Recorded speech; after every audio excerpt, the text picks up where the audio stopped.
Antes do intervalo, a gente assistiu ao curta-metragem Ilha das Flores, o premiadíssimo documentário do diretor Jorge Furtado.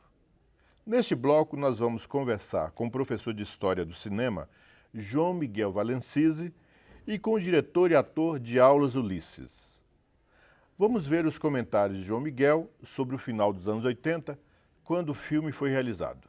89 marca o período talvez mais complicado do governo Sarney, né? Porque a inflação estava beirando a 2.000% naquele ano, né? E nós temos aí um final de governo com muita greve, com muitos problemas no país inteiro, né? Com as pessoas que o apoiavam já tinham debandado do governo dele, ele estava praticamente sozinho, né? E nós vamos ter no final deste ano, do ano de 89, que é mais ou menos quando é lançado o filme, nós vamos ter uma eleição, uma das primeiras eleições, a primeira eleição, na verdade, civil, desde a década de 60, né? Este final de governo dele coincide, então, com esta eleição presidencial, em que concorrem pela esquerda Leonel Brizola, o Roberto Freire, o Lula pela esquerda, em oposição ao Fernando Collor de Mello, que representa de cara toda a direita, né, do país. Com aquele discurso dos descamisados, tentando se aproximar do público mais popular, né? E passam para o segundo turno Fernando Collor de Mello e o Lula, né, que no segundo turno perde a eleição para o Fernando Collor.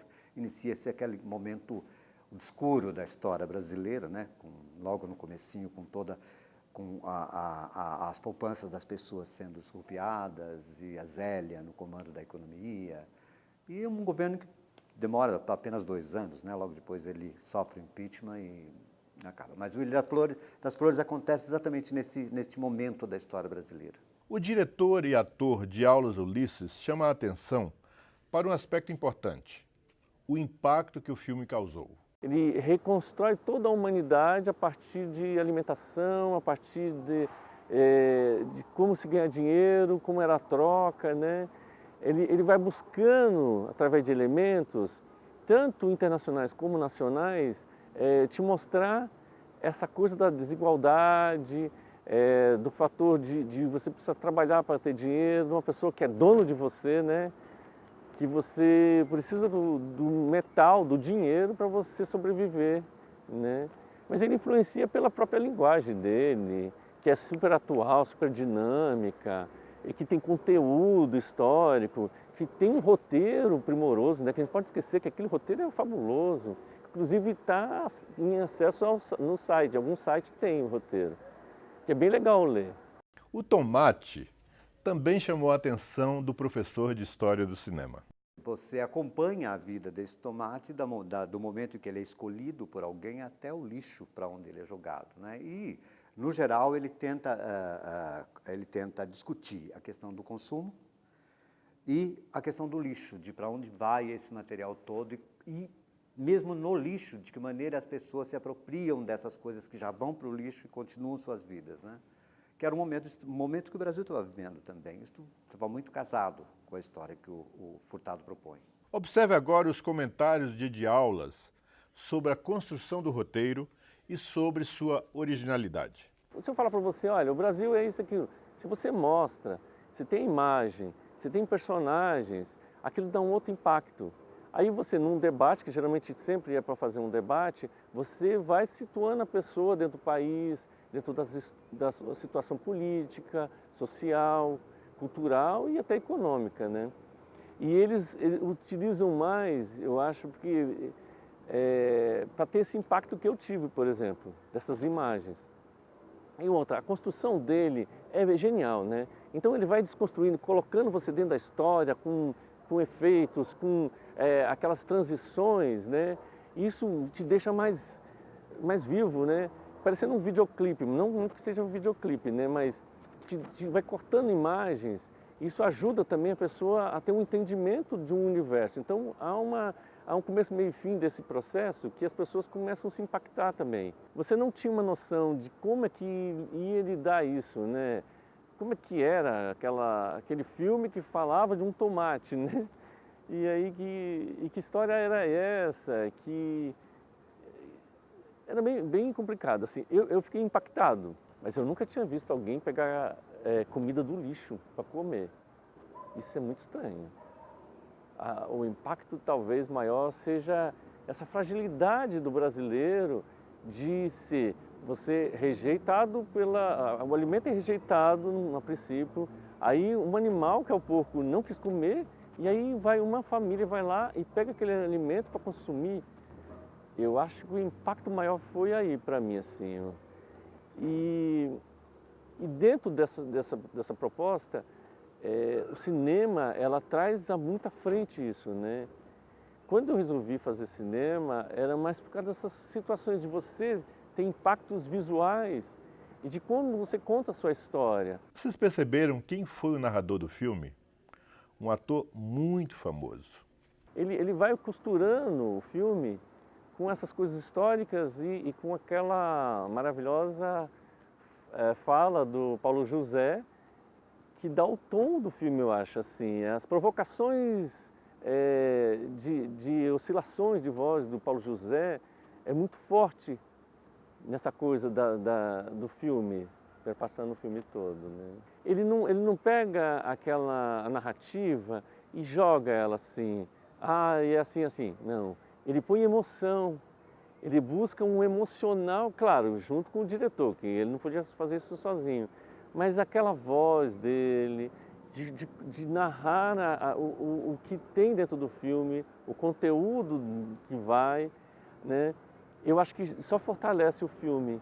Vamos ver agora as explicações de João Miguel sobre a reação do público naquela época.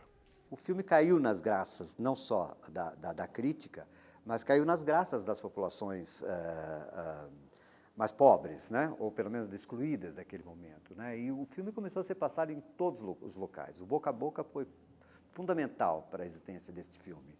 Claro que ele ganhou prêmios fora, mas ele teria sido esquecido no Brasil não fosse esse momento histórico e este vigor com que estava a discussão nos meios, nos movimentos populares e nos movimentos sindicais, que se utilizaram tremendamente do filme para discutir suas questões internas.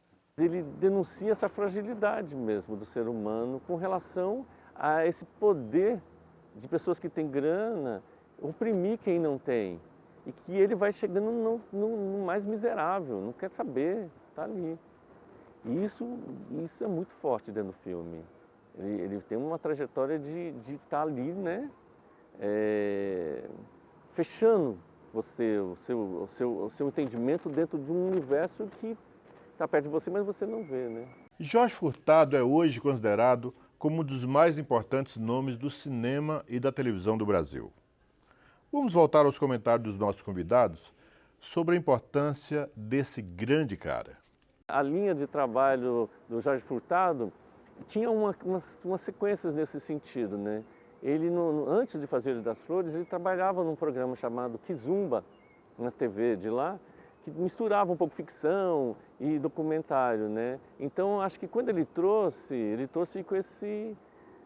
Mas mesmo assim ficou parecendo que era verdadeiro, né? Até hoje algumas pessoas se incomodam com o filme achando que é um documentário, por mostrar essa realidade tão crua, né? Ele não é um autor documentarista por excelência, mas com Ilha das Flores ele chega modificando o comportamento do documentário nacional, né?